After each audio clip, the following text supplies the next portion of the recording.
Oh, that's one of the challenging ones to talking with yourself, right? But Doug, the book we see behind you, Charge Yourself Up for Success, right? It has received really high praise. But what is the core message you want readers to take away from that book?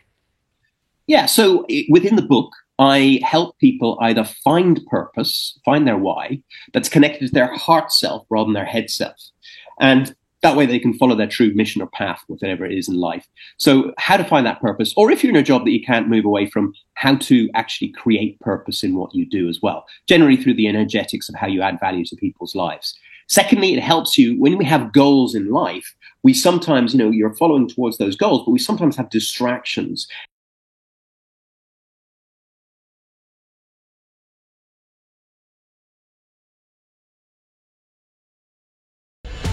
Welcome to the 10th anniversary season of Swiss Impact with Banerjee. This season, we bring you the movers, shakers, and visionaries who are redefining industries and turning investments into real lasting impact.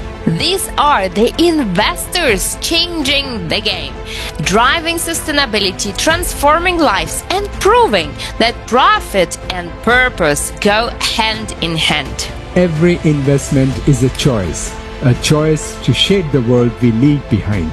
If you're ready to be part of something greater, to invest in impact, to invest in hope, to invest in change, this is where your journey begins.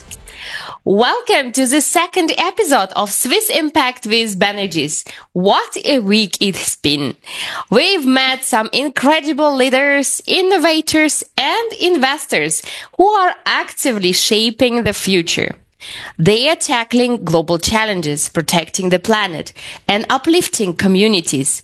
Change isn't a distant dream. It's happening right now. Exactly. The world is at a crossroad. Traditional systems are under pressure, but this is creating a new wave of leadership. Individuals and investors stepping up to forge a better future. They are not just filling gaps, they are driving change and leaving a lasting legacy. Look at Mr. Bloomberg, for example. When Trump decided to withdraw from the Paris Agreement last month, Michael Bloomberg didn't sit idly by. He committed his own money to ensure US stayed in the agreement. That's what leadership looks like. One individual taking bold action when it matters most. And that's the kind of leadership we need today. People with vision and resources to make a real impact. And the world is finally starting to take notice. Absolutely. We are now in an era where investors are about more than just profits. They are prioritizing impact. They are blending financial success with positive social and environmental outcomes. Whether it's through climate investments or community-driven projects, they are reshaping the future and the presence of finance. And that's why this season is dedicated to impact investors, the architects of change who make purpose and profit work together. They are creating the world we want to live in. And today, we are so excited to have Doug Gordon with us. So over the last 4 years, I've interviewed hundreds of people on my radio show to try and understand what makes people successful in life. Everything I do is about energy, whether it's communication skills and teaching people to speak on stage, being paid to speak, or it's helping people in terms of mental wellness, where their thoughts have been playing against them. So as you can see, I have a few services there if anyone has a business. I do high-performance sales training, leadership training, presentation skills training, performance optimization training, and workplace well-being. And I realised I was having a near-death experience. But I think the true meaning of life for me is to find that definite purpose. Find what you truly love doing. Because if you love what you do, love the clients you serve, you're going to have lots of vibrant energy. And I truly believe that everything in life is energy. Thoughts are energy, speech is energy. Thoughts lead to speech, speech leads to actions, actions leads to habits, and habits leads to destiny. So start with a positive thought, and you'll end with a positive destiny. And if anybody's interested, I've got my book outside. I'd be delighted to sign some copies. Thank you very much. Doug built a global asset management firm from 50 million euro to 1.75 billion euros. But wasn't even more inspiring is how his success now fuels his commitment to sustainable impact-driven investments. And Doug's story is a proof that impressive financial growth and creating positive impact can go hand in hand. He is a true pioneer in this space, mentoring executives and supporting ventures that address some of the world's most pressing issues. So let's just welcome Doug Gordon here with us. Hi, Doug. Are you here? Hey, Sveta. Hey, Ben. How you doing? Hi. I love your energy. That's amazing. So where are you at this moment, Doug? I'm in Dublin in Ireland. You can hear it in his accent. Doug, let me briefly introduce you to our audience. So you are the 5-time award-winning international keynote speaker, best-selling author, executive coach, and corporate strategist who has transformed leaders and teams at Fortune 500 largest tech and financial companies in the world. Doug, you are bridging the gap between high performance and personal well-being, proving that success doesn't have to come at the cost of stress and burnout. As we mentioned before, you have grown a global asset management firm from 50 million to 17.5 billion euro. So we hope you have some secrets to share with us today. How did you do that? And how did you overcome stress? And what does it take to thrive in high pressure environments? How can we thrive there? So, Doug, you have... Go ahead. So in the investment terms, if you look at, say, the FTSE 100, just using an example, which is the UK stock market, and this applies actually to all stock markets, but if you have a look at that and you have a look, say, in the last 2 weeks of the year in terms of the Santa rally, or even the day before Thanksgiving, the day before Easter, or the day before Independence Day, the stock market generally goes up about 80% of the time. Now, you might ask, what's the reason for that? Well, it's because positive people produce positive results. And the results that you get in business and in life come from the actions that you take, and they come from the decisions that you make, and they come from the habits that you've created, and they come from your mindset. In other words, how you think, how you speak, and how you act. So I've always had a very positive mindset. I have a knowing self in terms of what I want to achieve. So when I get a target in mind, I tend to multiply that target in my brain and see all the different ways I can do that. But I also know that people buy people in investments, in life as well. So it's very important to be able to connect with people's heart cells rather than just their head cells. So when I was going in and meeting with the likes of the CIO of UBS or JP Morgan or whoever, I always made sure I got to know them as a person. And I actually still now, 10 years on out of the industry, have many of them as Facebook friends as well as LinkedIn colleagues as well. And that's down to really getting to know people, understanding people, and actually really trying to develop friendships with people rather than just trying to get quick wins in terms of selling. And that's where the people connection was the biggest, I suppose, secret sauce that I had. And obviously energy.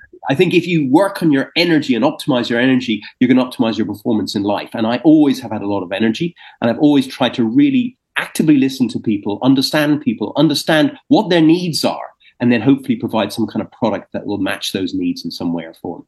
And that is as simple as it is in terms, obviously it's nice having a performance product, a product that performs well, and some good people behind that product as well, and a very much a key vision of what we're trying to do and how it adds value to people in some way or form. And all of those together, and being able to, as well, I think the biggest thing, you can have the best book in the world, like I believe I do, but if you can't communicate that message and present your message in a way that really helps people get behind it in terms of emotion, energy and motion, they're not going to buy. So that's why it's so important to be able to be a good communicator and presenter, which is what I help people to do, with their own self, as well as the other people they're trying to sell to as well. And that was generally, all of those together were the secrets of my success. But Doug, what was a pivotal story in your own transformation, from the C-level executive to the keynote speaker, inspirational speaker? So what happened there? Can you share the story? So when I was when we were all back in 2008, I'm sure you'll remember, obviously the markets went through the floor. And I was working for a company there as sales director at the time. And on our hedge fund side, we lost $3.5 billion in a very short space of time. And it was the most profitable part of our business. And unfortunately, as a company, we had to let people go. And I was watching people carrying boxes out at the same time as the likes of Lehman's and everything like that went bust. And I didn't realize how empathetic I was towards, I feel other people's energy. And at that point, even though I was doing very well myself, I could feel the stress in the city. And at that point, I then got stressed because of, you are the average of the people you hang around with. And when you get very much bonded in other people's energies through the conscious relationships that you develop, you can sometimes take on a bit of that as well if you don't know how to protect yourself. And at that point, I did. And the stress led to ailments. The ailments led to doctors, to specialists. And at the end of 2009, I had 2 operations, surgical ones that went wrong. And that led to 3 or 4 years of chronic pain, like I was being punched in the stomach, lack of sleep, marriage breakdown. And then in 2013, I had a near-death experience because I got the norovirus, which is like a stomach bomb. And with the ailments and the operations that I'd had, didn't mix well at all. And after 10 days of serious dehydration, ambulance came, rushed to hospital, ECG said heart, blood pressure doubled, rushed down to X-ray. And on the way down to X-ray, I actually passed away and was encapsulated in this amazing feeling of love, energy, connection, nothing like I'd ever felt before. And that was the transition of, where I am or where I was and where I am now. So that was really what got me on my path. And initially, in order to selfishly heal myself, I got into becoming a master teacher healer, because before 2013, I was probably going to the doctor maybe twice a week. Since 2013, I've maybe gone less than 10 times. So it's really down to being able to get into that state of mindfulness, meditation and healing. And that led to life coaching because of the mind-body connection. That led to me then doing executive coaching, on stage stuff. I had a radio show and now speaking on stages all around the world. Wow, you are really reborn. You are shining, So it's amazing when life gives us a second chance to shine. I love that. Thanks for sharing that. And Doug, you grew, it was mentioned in your introduction that you grew an asset management company from 50 million to 1.75 billion annually. So what lessons from that experience would you apply in today's current work? Yeah, well, so as I said earlier, in terms of growing that, it really was coming down to the communication skills that we have and the conscious communication skills that we have. And the greatest leaders tend to be the most emotionally intelligent leaders. So the path from IQ to EQ, as in intelligence to emotional intelligence, is incredibly important in this day and age, especially with Gen Zs and millennials and everything like that, who are looking for a sense of purpose, a why, in terms of what they do. And I think that's incredibly important. As a leader of a business, you're like the headmaster of a school, and everything disseminates down to where you think, speak, and act in terms of your mindset. So the leaders of our businesses, the C-levels and sales directors of our businesses, need to make sure that they are very self-aware, which is part of emotional intelligence, very situational aware, people aware, social aware, market aware, client aware. And even within the organization as a leader, you need to be operational and divisionally aware, because there's going to be your finance, your marketing, your operations, and they're all going to have different agendas. And it's very important within a business, especially a large business, to be able to create collaboration rather than competition. And the biggest things that we have in problems in leadership is expectations not being met by 2 different sets of people, whether they be clients and the company or you as the leader and your staff. And those expectations normally come down to a mismatch because of lack of communication. So if we can really work on our communication and presentation skills, and remembering that, like, I've stood on stage in front of 5,000 people, and there are going to be 4,999 different versions of what I'm saying in their heads, because we all have these goggles and we all see the world in our own way. So it's very important in terms of relationship to be able to build, by asking questions to understand the other person and the clients and the staff, rather than making assumptions. Because when we assume, in terms of that word, we make an ass out of you and me, if you break that word down. So it's very important to ask questions to understand how the other person thinks, speaks, and acts, so that you can speak towards their way of thinking, so that then you can relay what you need to relay to be able to put you both on board and go towards whatever mission or goal you're trying to achieve. And that's one of the things that I really teach. And sometimes that starts with the communication that you have with oneself. And when you communicate positively with yourself, then you're going to project that positivity out to other people as well. Oh, that's one of the challenging ones, to talking with yourself, right? But that is a book we see behind you, Charge Yourself Up for Success, right? It has received really high praise. But what is the core message you want readers to take away from that book? Yeah, so within the book, I help people either find purpose, find their why, that's connected to their heart self rather than their head self. And that way they can follow their true mission or path, whatever it is in life. So how to find that purpose, or if you're in a job that you can't move away from, how to actually create purpose in what you do as well, generally through the energetics of how you add value to people's lives. Secondly, it helps you when we have goals in life. We sometimes, you're following towards those goals, but we sometimes have distractions, and they can be our saboteurs, the things that we sabotage ourselves. A lot of people like too much time on social media, procrastination, worry, fear, lack of self-love. All of these things can be sometimes hindrances or fears, which is false evidence appearing real, leading you towards your goals. So the book gives a purpose-driven awareness methodology to help you release those and get rid of those. Then I have tools and tricks to be able to improve your emotional intelligence, which we've talked about, which is obviously self-awareness, which you mentioned, conscious communication, self-regulation, empathy, compassion, being able to put yourself in other people's shoes, create win-win, and then that self-motivation, that purpose, or that self-inspiration.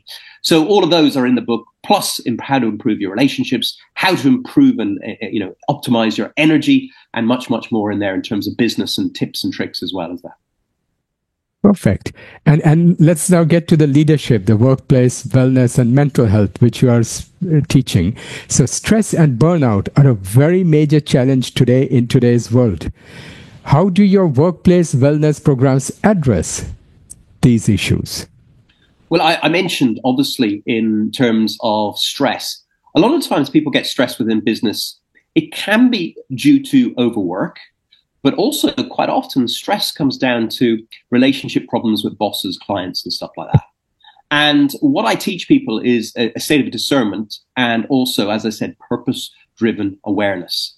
So that when you get into, let's just say you have all of us at some point, especially in business, sometimes we come across some kind of emotion or commotion. So you have two people here, and one person is a bit kind of all over the place.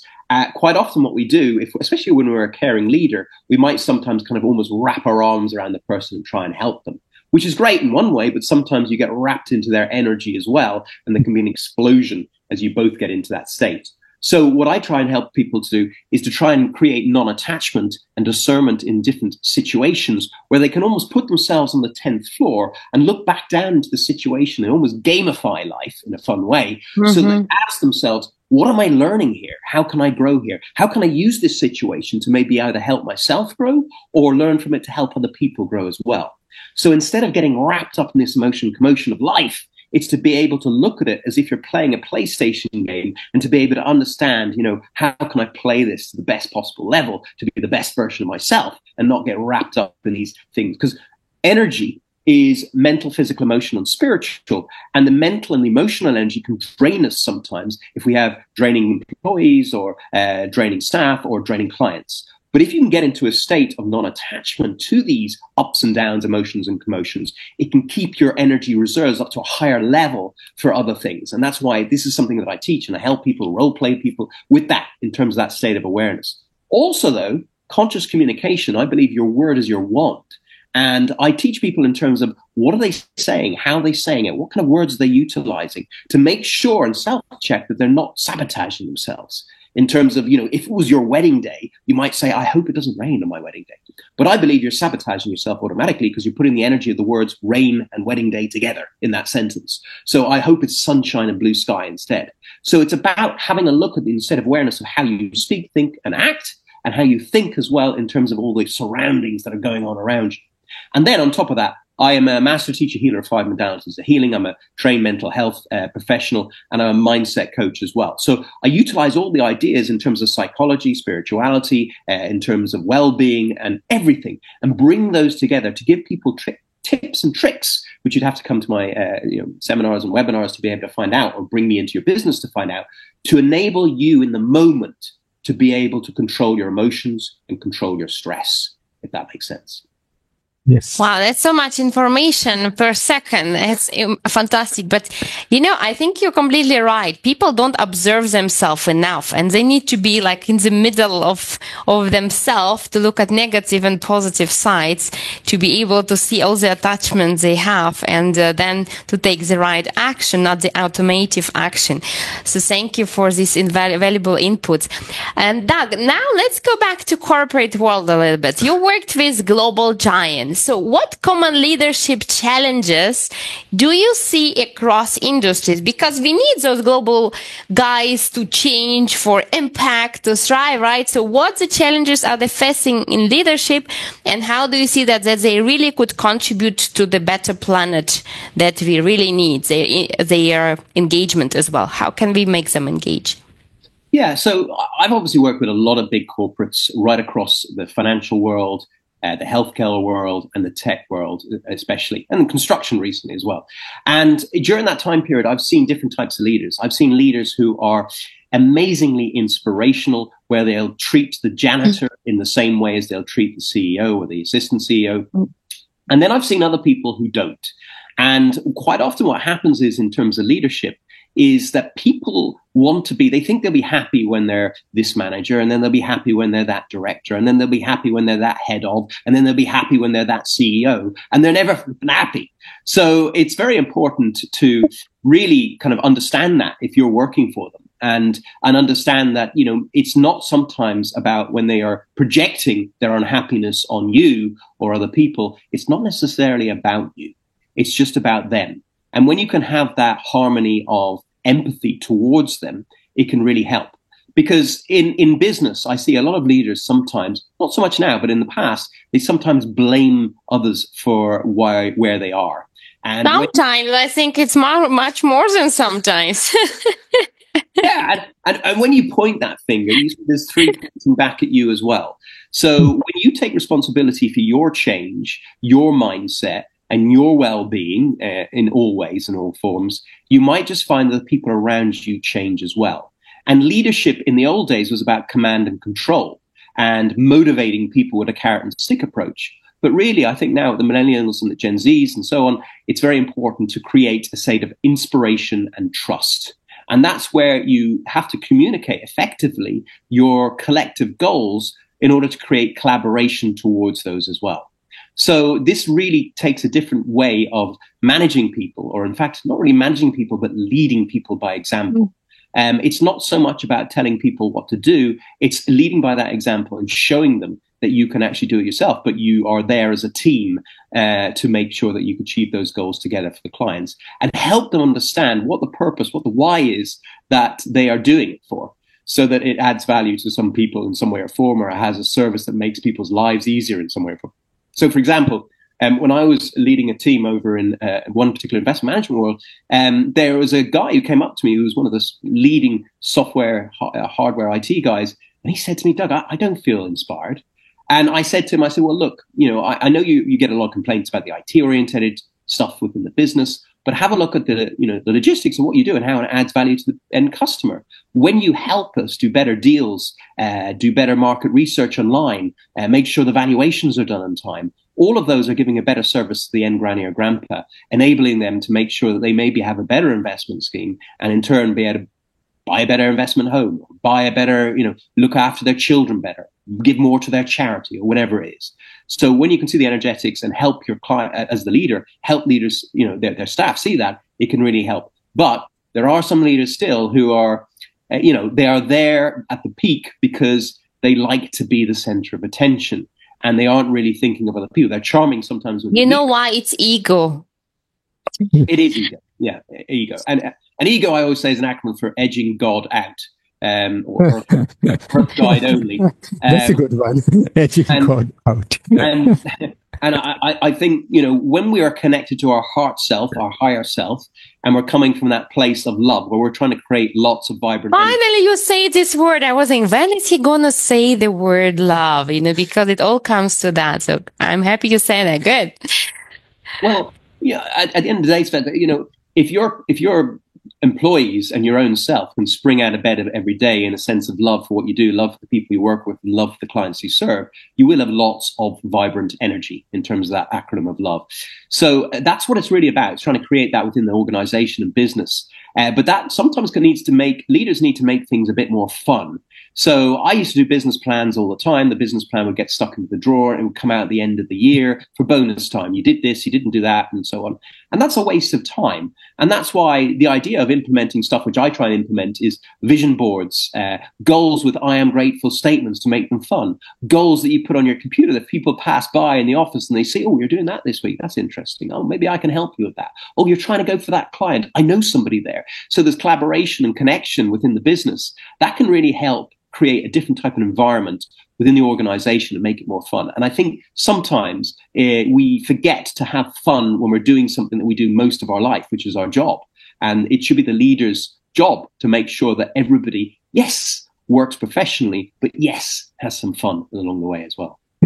That's important. Right. But so how do you talk about love to executives? I'm very curious to know, how do you overcome the skepticism, in this environment when it is that you're not, that they don't perceive you too spiritual or whatever. So how do you do that they take it and they can digest it and act on that? Well, the thing is, what generally happens is when people succeed in their business or in life, they get excited, they celebrate, they have joy in their life. And when we have joy and love in our life, we feel fantastic. So why wait until you've actually succeeded? Why not start with that at the very beginning of your business, whether it's a startup or scale up or a global company? And if you can create that across the business, it's amazing how when you put yourself in the energy of something, you bring more of it to you. And I'll give you a real example of this. I've spoken twice now at the Institute of Directors Global Convention on Sustainability and Climate Change. It's for India, actually, the Institute of Directors. And each time there's amazing people there, like CEO of Cobra Beer, there was the Foreign Secretary of State of India, many others. And we were discussing, obviously, as I said, sustainability, climate change and corporate governance. And at the time, I hadn't seen my daughter in a little while, and I was thinking about her reaching out. I left the conference, got on the plane, sat in the window seat, and within about 5 minutes, a guy came and sat next to me with his daughter on his lap, who started reaching out to me. I started talking to him, and he was a EY consultant on sustainability and climate change. And next to him in the aisle seat was his wife, who was Indian. So I find these kind of things happening to me all the time, in terms of when you put yourself in the energy of something, you bring more of it to you. So if you can put your team in a state of energy of love, joy, happiness early on, maybe you just might bring more of it to you as well. And, people, when I first started bringing meditation and mindfulness and visualization into the business, some of them, not all of them, but some of them found it a little bit odd. And I say, look, meditation isn't just sitting out there and going, it's about sitting there with your eyes closed and visualizing your goals and your dreams and your wishes and putting yourself in the energy of them as much as possible, because where focus goes, energy flows. And when you have something where you think about it and you think about it, quite often you bring about it as well. So if you bring that state of love to the people that you work with and love to the clients you serve, you will find you might bring more and more and more to you as well. Agree, 100%. What people usually do? They meditate on their problems, and then they get more problems and more problems, right? So you need to think and focus on what you want. That's absolutely right. So Doug, let's take you as an investor. So as an investor, what are the key criteria you look for when evaluating an investment opportunity? Right. Well, Ben, I've got... I thought about this because I had my old way of talking when I was in the investment world, and I've got all the same, but slightly different. I got 10 P's for you. So the first is obviously the product. What is the product or service the person has, and whether or not it's going to be of interest and of demand for the potential markets they're going into, or is it going to disrupt the market in some way or form that might bring something better in or new in as well. Then I'm very much a people person. So, I'd be like Dragon's Den. I'd like to sit down, and I have been main keynote speaker at various different investment summits and everything like that. And I have sat on judges' panels, and I love to eyeball the people and understand what is their purpose and why of what they do and why. So, for example, what I'm trying to do is, get people to connect to their heart self and have high performance success without stress. Why is that? Because I went through stress, but I also had high performance. So I have, lived it, and I have the experience and learnings to be able to help other people. So have they had the experience? Why are they doing it? Are they doing this? Are they growing this business, scaling this business, or starting this startup because they actually feel it can really add value and it's something really close to here? Thirdly, so that's the people and the purpose. Fourthly, then, is passion.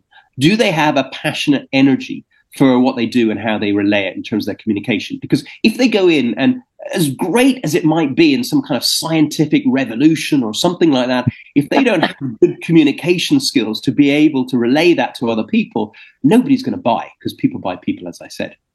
Then profitability in terms of return on investment. Obviously, in a more grounded sense, I want to make sure they're going to make some money back on the investment that I'm going to be looking at. So I want to have a look at their projections as well, which is another one of my of can they actually scale this up? Can they actually make this something of it? And am I going to get a return on investment in terms of what they're doing? And if I'm going to put money into it, I want to know what they're going to spend their money on in terms of, and whether I think they also know what they're doing. So if they're going to spend a lot on marketing, I want to know, okay, fine, what's your marketing strategy? What's your business plan? Well, the plan is another part of it as well. So all of these link in to, so potential as well. What's the potential market? Is it big market? Is it a small market? Is it a big niche? And have they got an even a bigger niche that's going to be carving out, that's going to create, interest? And then in terms of my own risk, in my own portfolio, how does this diversify my assets? Is this a good investment for me in terms of what I might be doing as well? And, I think it's very important that you don't lay all your eggs in one basket. People think they diversify and sometimes they don't. I mean, like everybody over the last few years on Instagram has been promoting, the likes of crypto. Well, crypto is a currency play. And in a decent portfolio, you generally have about a 5% max allocation to crypto, or currency. So it's very important to make sure that you're spreading through equities, through bonds, through property, through hedge funds, through various commodities, and then maybe a bit of currency play and other private equity stuff as well. So diversification and portfolio allocation is incredibly important for me in terms of that. And then finally, my final P is the planet. Like you, I like to see, how is it affecting the planet in a positive way? And how are they helping the people on the planet in a positive way in terms of impact as well? And have they got all their systems and processes in place to be able to help that in terms of ESG and whatever else as well? So they're my kind of 10 Ps. That's product, people, purpose, passion, profitability, potential, projection, plans. Plans also the exit plan, if they're going to exit, the portfolio risk, and also how they help the planet. Wow. And how do you access the balance between risk and potential reward when considering investments? Well, obviously, there's various different ways, in terms of how much investment is going in. If it's a startup, for example, how much investment are they looking for and what are they going to be actually spending it on? And then what the market they're actually in as well. If it's a bigger company that's already there and you're just, investing in it in, global context, then obviously there's, specific risk criteria like Sharpe ratios, information ratios, beta, and all that kind of stuff that you can look at and make sure that you have a look and compare to other companies within the industry or the sector to make sure that you are happy with what they're doing. But as I said, in terms of my own risk, it's also about portfolio risk and asset allocation and understanding, why am I investing this? Some people look at, say, hedge funds, for example, as a risky investment. But sometimes it can actually reduce risk within the portfolio. Some people who might be in America, they may see Asia, investing in, say, an Asian ETF or an Asian mutual fund might be risky. But actually, if you're investing in a different area of the world, you might actually be reducing your risk as well. So you really need to come up with your own risk criteria that suits you as well, because we all have different. So I'm 50 now. And some people might say to me, oh, well, you're 50 years of age. You should be having more, fixed income and bonds in your portfolio. But I don't think so. Because for me, I want to invest in high growth companies or companies that are going to invest their profitability back into the company to help it grow further as well. Because, hopefully I'll be around for another 50 years. So I think it's really important to understand what your own risk criteria is and then, make sure that you adhere to that and align to that as well.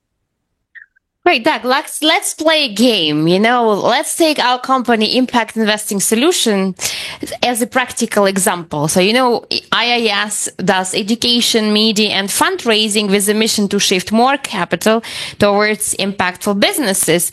And we are also having specific AI products now which help us on this mission. So, if I would ask you, if you hear our business model, is it aligning with current market trends and opportunities, what we are doing? What's your opinion on that?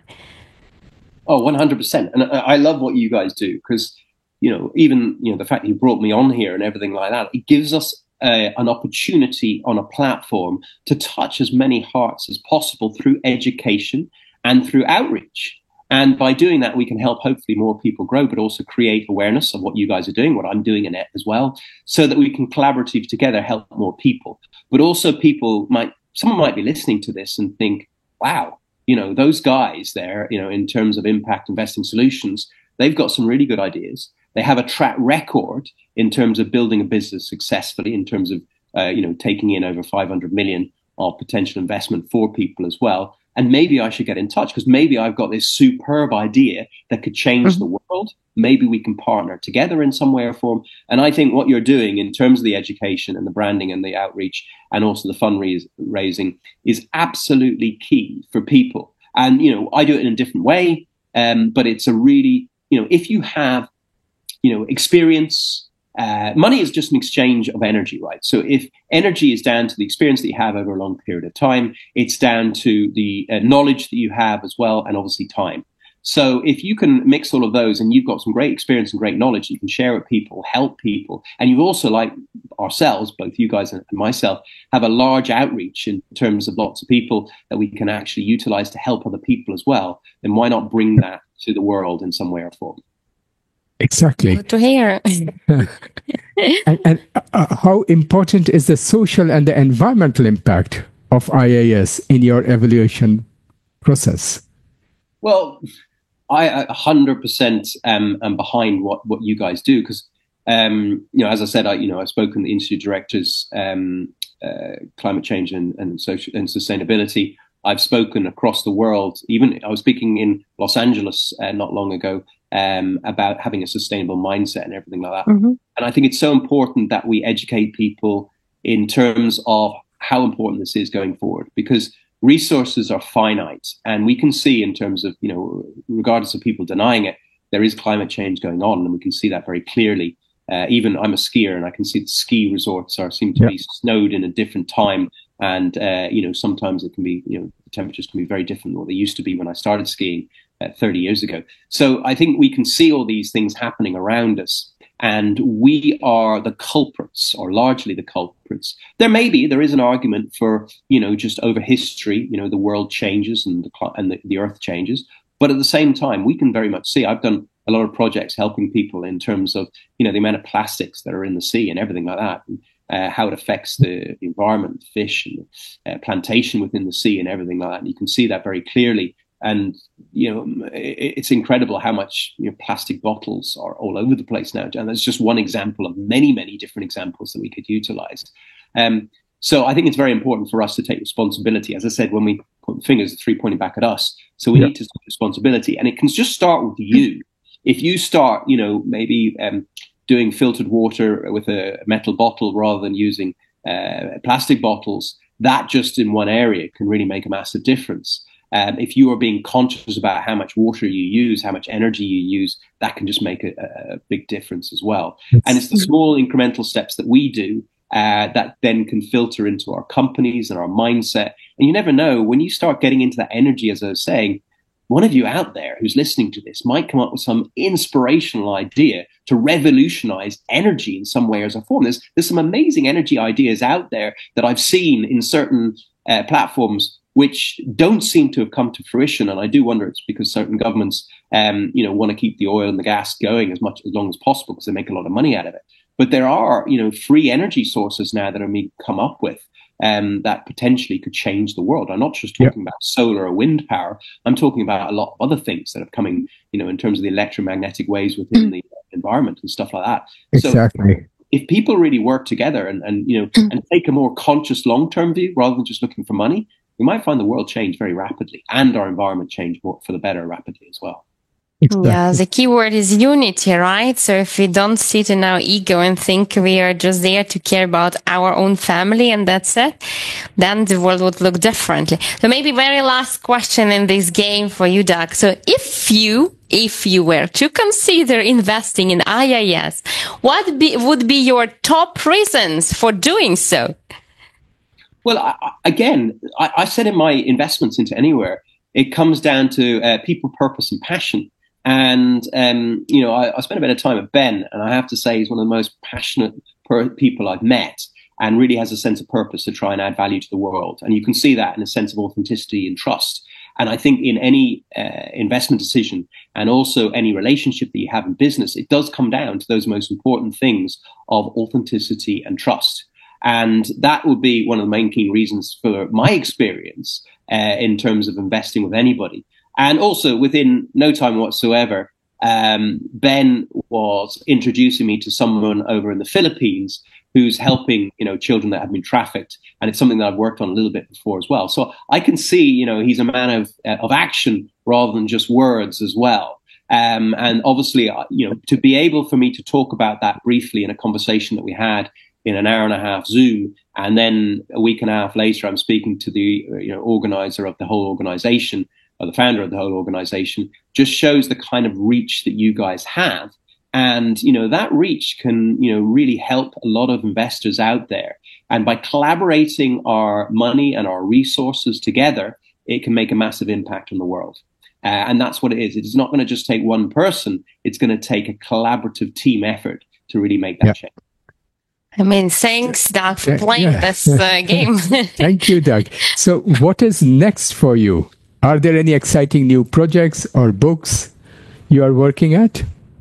Yeah, I've got a few books that I kind of start and I need to finish. One of them, I think, for me, in terms of books, one of the ones that I still really believe in is trying to create more love in the world, but especially in the relationships and stuff like that. So I have a lot of that in my book anyway. But I want to take that into an extra level in terms of relationships and everything like that. But that'll be in relationships both in love and in business as well. In terms of, what I'm doing, I have a message that I like to portray, and some of it I haven't shared today, in terms of how to gamify life, how to make life easier, more fulfilled, and more from a place of love and a place of heart. So my aim is to try and get on as many stages as possible. And if there's anybody listening to this out there that might want to bring me into their business, put me on their stage, or even just talk one-to-one, that's my aim in life. Because the more hearts you touch with a sense of love, the more love you can create as well. So that's one thing. There is another thing, which, I have got a clothing brand idea, which is based around, if anybody doesn't know him, look him up, Dr. Emoto's work in terms of scientists. Yeah. If you have a look at that, it's all about intention. And I have an intentional idea, which I kind of came up with through inspiration, to be able to wrap a bit of love around people who have mental health issues or something like that. And I have personal experience of that myself, and I have family members who have as well. So I want to try and help people in terms of giving them a feeling of love within them. And I have an idea, which I'm not going to say. I have told you offline, Ben, but until I get funding behind it and all that kind of stuff, I'm not going to release the full idea out to people. So that would be something as well. That would be looking to try and bring as much love to the world through a clothing brand idea, which is unique and isn't out there. I haven't found anything that's like wow. that. And I love that because we have also a brilliant idea exactly about the same, bringing love to the world. So let's talk about that behind the scenes. That's my suggestion. And for now, maybe very last question. So how can all these leaders who are looking to work with you connect with you? Email or a website? Like, how do they find you actually, Doug?